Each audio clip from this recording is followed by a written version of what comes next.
Good morning, this is Bo.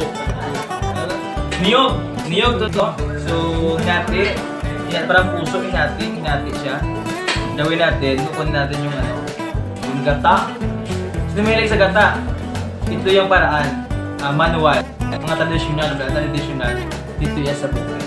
Tingnan nyo, lalabas siya.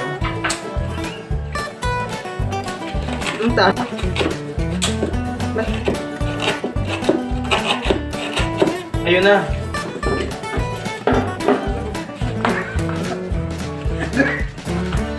Para kasing mahirap.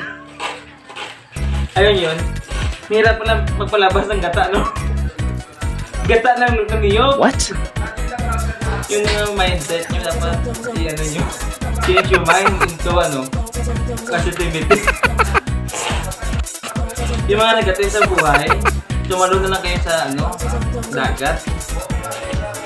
At pag ahon nyo, gayahin nyo yung ko. Seriously, ito yung talaga, yung paraan, yung mga traditional way na pagkukuha ng gata.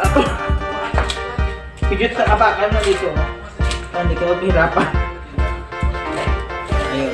So yun lang po, maraming salamat sa inyong pag-ibig sa video. Maraming salamat. Please don't forget to like, share, subscribe my channel.